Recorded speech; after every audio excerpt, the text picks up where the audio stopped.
Hello everyone, कैसे हैं आप सभी। आई होप कि आप लोग बहुत अच्छे होंगे, आप अच्छी तरीके से अपनी पढ़ाई कर रहे होंगे। तो चलिए आज हम एक और टॉपिक लेके आ चुके हैं फिजिक्स सब्जेक्ट का, क्लास 12 का है विद्युत धारा, जो कि पार्ट का नाम है चैप्टर 3 विद्युत धारा इलेक्ट्रिक करंट नाम से एक टॉपिक हमने उठाया है, अपवहन वेग, जो कि एक इंपॉर्टेंट टॉपिक में आता है। अपवहन वेग को हम ड्रिफ्ट वेलोसिटी भी कहते हैं। देखिए, ड्रिफ्ट वेलोसिटी जितना आसान है ना, उतना आसान ना कोई सा भी वेलोसिटी नहीं है, क्योंकि जब आपने वेलोसिटी जिस टाइम सीख लिया ना, उसके बाद ड्रिफ्ट वेलोसिटी ना आपके लिए बहुत ज्यादा आसान हो चुका है। क्योंकि वास्तविकता में देखिए, अब समझिएगा, मैंने इधर के लाइट को थोड़ा बंद किया हुआ है क्योंकि रिफ्लेक्ट ज्यादा हो रहा था। समझिएगा, अपवहन वेग क्या होता है। अपवहन वेग कुछ नहीं होता, अपवहन वेग औसत वेग ही होता है। तो मैं यहाँ पास एक स्टेटमेंट लिख रहा हूँ, उसको आप समझिएगा बेसिकली ध्यान से। यहाँ पास लिखते हैं, आप पहले इस परिभाषा को हम आपको बता रहे हैं। अगर आपको ये परिभाषा याद रहता है तो आप पेपर में लिख सकते हैं, अगर नहीं याद रहेगा तो आप एक लाइन में भी लिख सकते हैं, जो मैं आपको बताऊंगा। देखिए, अपवहन वेग वह औसत वेग है, अपवहन वेग वह औसत वेग है जिसमें किसी चालक में उपस्थित इलेक्ट्रॉन एक निश्चित दिशा में, इलेक्ट्रॉन जो एक निश्चित दिशा में औसत वेग को प्राप्त करते हैं। अपवहन वेग कहलाता है, ठीक है ना। Drift velocity, that is drift velocity कहलाता है। देखिए, अब हमने जो लिखा उसको हम समझाते हैं आपको। देखिए, आई होप कि दिख रहा होगा, एक चित्र है, एक चालक है, ठीक ना। ये जो हमने रेड कलर से बनाया है, एक चालक है, कंडक्टर। चालक मतलब कंडक्टर, इंग्लिश में कंडक्टर बोलते हैं, ठीक। अब इसमें कुछ ना कुछ जाहिर सी बात है इलेक्ट्रॉन होंगे। कोई भी चीज चालक मिलेगा, चालक रहे, चाहे कोई भी चीज इलेक्ट्रॉनों से मिलकर बने रहेगा, परमाणुओं से मिलकर बना रहेगा, और परमाणु में इलेक्ट्रॉन होते हैं। और जो निगेटिव चीज होते हैं, निगेटिव कण, वो देखिए, हम इधर आपको अच्छे समझाते हैं। ये हमने एक चालक लिया, इसमें कुछ इलेक्ट्रॉन है, ठीक ना। अब देखिए, हमारे जब तक उसमें हमने विद्युत धारा को नहीं दिया, उस चालक में जब तक विद्युत धारा प्रवाहित नहीं हो रही है, तब तक इसमें के इलेक्ट्रॉन इधर गति करेंगे, कुछ इधर गति करेंगे, कुछ इधर गति करेंगे, कुछ इधर गति करेंगे, मतलब यादृच्छिक गति करते हैं, जिसको हम लोग आम भाषा में बोलते हैं अंडसंड गति कर रहे हैं, उसको बोलते हैं यादृच्छिक गति। अब देखिए, जो यादृच्छिक गति करते हैं ना, तो इसमें हमने क्या किया, ऐसे करके हमने इसमें वोल्ट प्रवाहित कर दिया, मतलब हमने बैटरी लगा के इसमें हमने धारा दे दिया। तो धारा दिया तो ये जो इलेक्ट्रॉन है एक दिशा में गति करने लगते हैं, ऐसे गति करना छोड़ के ऐसे एक निश्चित दिशा में गति करने लगते हैं, ऐसे। उसी को हमने यहाँ बनाया है। और ये जो ऐसे गति करते हैं, ये औसत वेग से अपनी गति प्राप्त करते हैं, औसत गति करते हैं, जिससे इनका कुछ ना कुछ औसत वेग इलेक्ट्रॉनों का निकल कर आता है, और इसी औसत वेग को हम अपवहन वेग कहते हैं। आई होप कि समझ आया होगा। चलिए एक बार शॉर्ट में और समझाते हैं। जब हमारा चालक वैसे ही रहता है, उसमें परिपथ नहीं जोड़ा रहता है, तो उसमें इलेक्ट्रॉन जो होते हैं यादृच्छिक गति करते रहते हैं, यानी कि अंडसंड गति करते रहते हैं, इधर उधर कहीं भी आते जाते रहते हैं।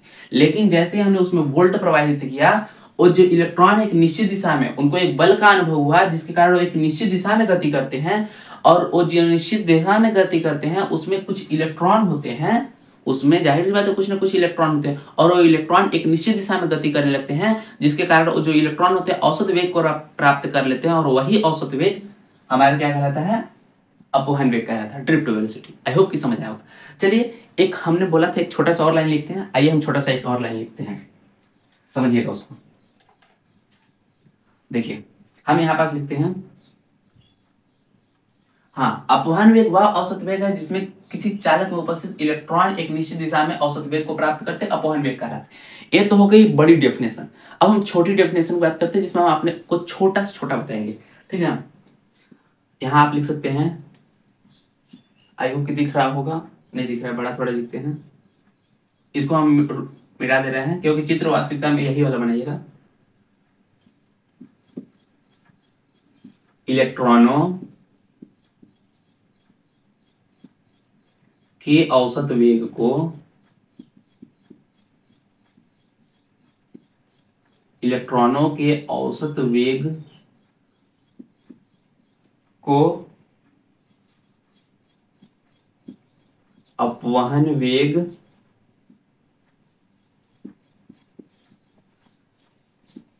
कहते हैं।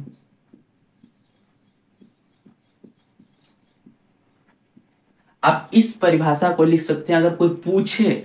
देखिए, इसको थ्योरेटिकल आप लिख सकते हैं,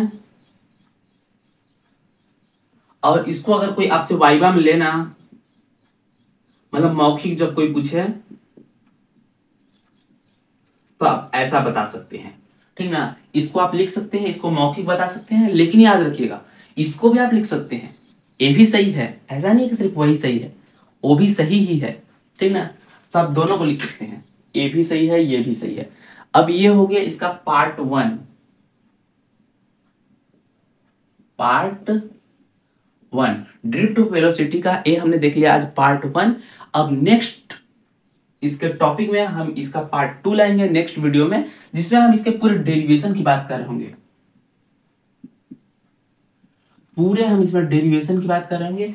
और याद रखिएगा कि ये जो ड्रिफ्ट वेलोसिटी का जो डेरिवेशन है तकरीबन हर साल किसी न किसी बोर्ड में पूछा ही जाता है, और यूपी बिहार बोर्ड में तो भाई लगातार ही। तो उस दोनों बिहार बोर्ड और यूपी बोर्ड में ऐसा क्वेश्चन ना बहुत पूछता है, और नहीं ज्यादा नहीं, 4 से 5 नंबर का पूछता है विथ डेरिवेशन। तो आई होप कि आप लोगों को डेरिवेशन पसंद आएगा और ये भी पसंद आएगा। तो जल्दी ही बताइएगा, और अगर कोई सा टॉपिक नहीं समझ आता है तो एक बार जरूर कमेंट करिएगा कि हाँ भैया मुझे यह टॉपिक नहीं समझ आ रहा है, हम डेफिनेटली आपकी मदद करेंगे। और बाकी इसको नोट कर लीजिए। तब तक के लिए जय हिंद जय भारत। और कोई टॉपिक नहीं समझ आ रहा हो तो उसके बारे में कमेंट करिएगा।